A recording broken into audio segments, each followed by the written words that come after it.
Warga Kelurahan Pengambangan, Kecamatan Banjarmasin Timur sangat peduli dengan kebersihan lingkungannya. Terbukti waktu pelaksanaan reses yang diselenggarakan Wakil Ketua DPRD Banjarmasin, mereka meminta gerobak ratik lantaran gerobak yang selawas ini dipergunakan oleh petugas dinilai sudah kada layak. Ini disampaikan warga RT 16 Kelurahan Pengambangan, Kecamatan Banjarmasin Timur, jelang tengah hari Minggu 20 Oktober 2024. Warga Kelurahan Pengambangan, Kecamatan Banjarmasin Timur sangat peduli dengan kebersihan lingkungannya. Terbukti waktu pelaksanaan reses yang diselenggarakan Wakil Ketua DPRD Banjarmasin Hariwijaya. Mereka meminta gerobak ratik lantaran gerobak yang selawas ini dipergunakan oleh petugas dinilai sudah kada layak. Ini disampaikan Dedi, warga RT 16 Kelurahan Pengambangan, Kecamatan Banjarmasin Timur, jelang tengah hari Minggu 20 Oktober 2024. Menurut Dedi, petugas pengangkut ratik yang ada di wilayah Komplek Ayani 1 kurang maksimal, bahkan kesulitan mengangkut ratik dari rumah warga ke wadah pembuangan ratik lantaran gerobak yang dipergunakan sudah kada layak. Ada layak lagi, gerobak sampahnya mari. Sudah 2 generasi dah, masa kerjanya bang, kerjanya mari. Itu yang sampai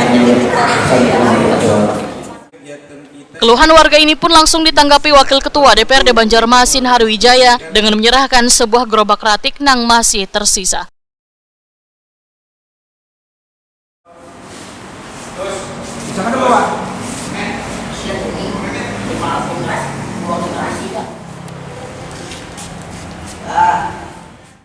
Wakil Ketua DPRD Banjarmasin Hariwijaya Wahitokani Prima TV memadahkan gerobak ratik yang diserahkan tersebut merupakan sisa pengajuan di tahun 2023 yang belum diambil oleh warga, sehingga bisa dimanfaatkan warga di Komplek Ayani 1 Banjarmasin Timur gasan kebersihan lingkungan. Terlepas dari itu, kita di tahun 2023 kemarin sudah banyak menemukan permintaan warga masyarakat Kota Banjarmasin untuk fasilitas gerobak sampah tersebut. Jadi kemarin di 2023 kita menyampaikan permohonan untuk fasilitas gerobak sampah tersebut di 4 unit, kalau ada salah 4 unit, dan pada saat kita serahkan ternyata 1 unit itu kontak personnya tidak bisa kita hubungi lagi. Sampai-sampai kita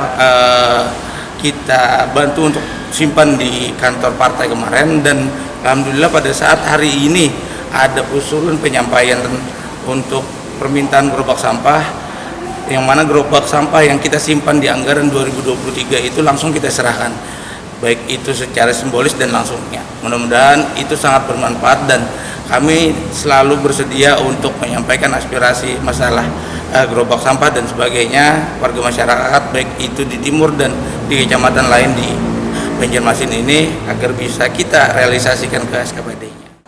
Politisi Partai Amanat Nasional ini pun menyatakan akan menyikapi setiap keluhan warga yang ada di wilayah Banjarmasin supaya pembangunan menjadi merata di kota Seribu Sungai ini.